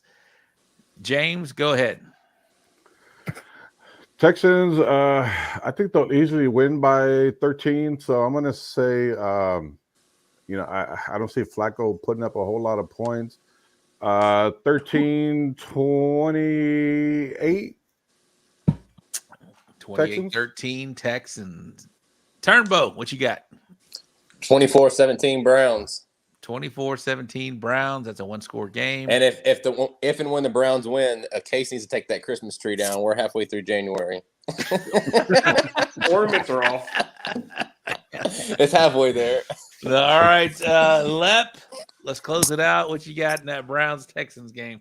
I think it's going to be a battle of defenses. I'm going to go Browns 20, Texans 13. CJ Stroud had a chance to put together a winning drive, and Myles Garrett shuts it down with, and he could get to the ball or a secondary interception. Something on that line. Nice. Okay. Case. That's a lot of thought put in that. But in the words of Lee Corso, not so fast. I'm waiting for you to put on the big old bull. Where's my Toro head? God. Yeah, right. A big old penis. Take that Cleveland hat off real quick. There you go. All right, let's get a prediction. First off, I want to thank Texas Pepper Jelly for sending me a hat that fits. Paradigm Brewing, all my people come. You guys don't know, people come on the show and thank all their sponsors.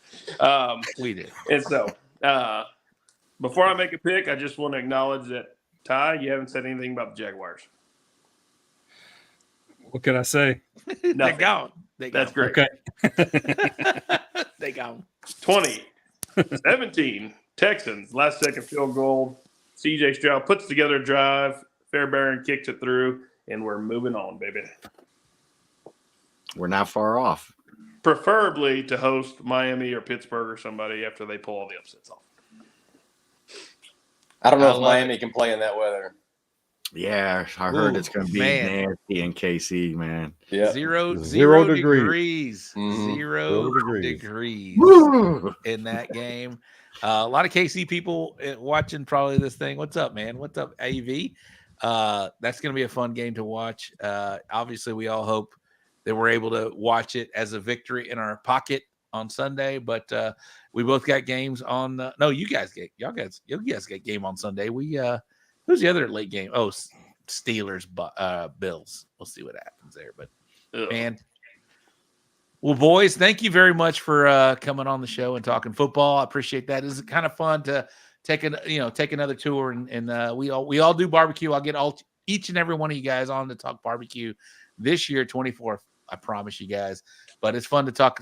Take a little shift, and hey, if you guys advance, we'll bring you on back and talk about some more football. That's well. So much. At least we got a Cowboys in 1 week. Bye. Yeah, at least we'll see the Texans 1 week. All right, we got to get. We're 2 hours in. Thank you very much. I appreciate you guys, and we'll see you guys soon. Real quick, Case, why don't you close us out like normal, bro? Close us out like normal. Play some play out music, Ty. There it is, right there. There you go. Now we are closing out. Now we're closing. I do want to point out it was fun to briefly jump on with you guys tonight. Did catch the tail end of Butter's interview. It's good to see that guy. And Rob, let's do the show together at the rodeo on Wednesday. So, all right, let's do it. Yeah, maybe I'll be out there cooking a dessert. We'll see. But no, it's football weekend for a lot of us, especially everybody here in Texas. Good luck to everybody but the Cowboys and Barbecue Nation. Enjoy it. Good night, Barbecue Nation. You too, California. There it was. Good job, Case.